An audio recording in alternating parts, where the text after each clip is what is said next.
Good morning. It's Tuesday, February 14th, and many are celebrating Valentine's Day. Lady T coming to you right out of Cheryl's world with your look into the headlines, keeping you current on what's happening in your world. On this day in 1936, the National Negro Congress organized in Chicago. Tracking weather conditions across the globe, in Brisbane, Australia, it is a cool and rainy 68 degrees, a sunny 49 degrees in Tripoli, Libya, and getting closer to Cheryl's world, in Dallas, Texas, it is a bright and chilly 42 degrees. In a local uplifting headline, in Dallas, Texas's African American Museum will be the host of the first educational symposium called Love for a Black Brother, a historical new holiday to uplift, educate, love, and honor Black men of the past and present. Honors will be recognized for Minister Louis Farrakhan, Dr. Abdullah Johnson, Commissioner John Wiley Price, and others. The event is set to take place on February 7th with its intention to connect with today's African American boys by using a strategy of mirroring founded by Sister Shabazz. Visit www.loveforablackbrother.com for tickets and other details. Following a child abduction on Sunday, authorities are still looking for the father, Dana Sullivan, who walked his 14-year-old daughter, Brittany Jones, out of a St. Louis hospital. Jones had recently received a kidney transplant in 2010 and was in custody of the Illinois Child Protective Services.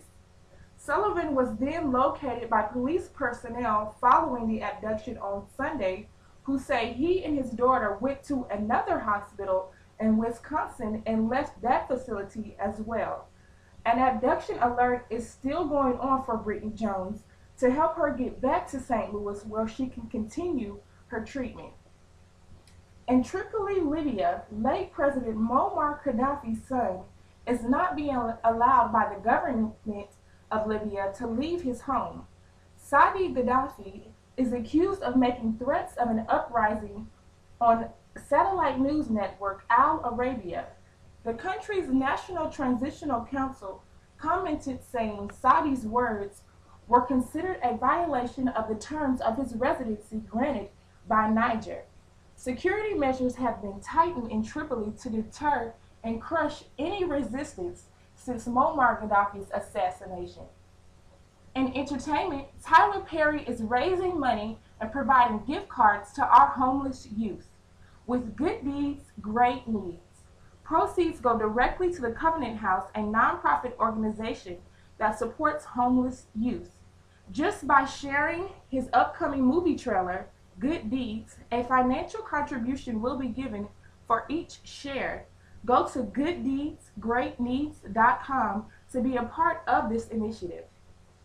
If you don't mind making your online activity an open book, Google is offering to pay up to $20 a month along with a $100 sign-on incentive to users.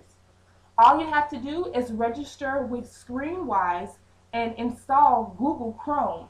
This announcement was made after Google implemented a policy that mandatorily shares users' data all across its sites. With an update on the Africa Cup of Nations in football, also known as soccer by US, Zambia's the Chipoli beat the Ivory Coast 8-7 in Libreville, Gabon. In honor of Zambia's first win in the Cup, Coach Hervé Renard dedicated their win to the victims of a plane crash in 1993 that killed 18 members of the team. This has been Lady T with your morning news. Please be sure to stay tuned. Cheryl's World will continue after the break.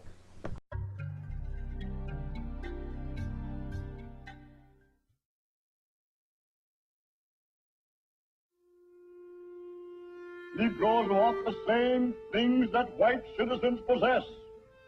All of their rights. We just believed in Mr. Randolph. Nobody couldn't tell us, me especially, against Mr. A. Phillips. Nobody. and no force under the sun can stem and block and stop this civil rights revolution which is now underway. And just as throughout the 20th century, A. Philip Randolph stood at the leading edge of social and political change. In the 1950s, he challenged union bosses, demanding equality for black workers. But we do know that A. Philip Randolph did more than anyone to set the agenda for the modern civil rights movement. In the 40s, he faced down 2 presidents to end segregation in defense industries and in the military. In the 20s and 30s, he led black workers in a fight against a powerful corporation. the very nature of the struggle on the part of labor and minority. And in 1919, the Attorney General called him the most dangerous Negro in America.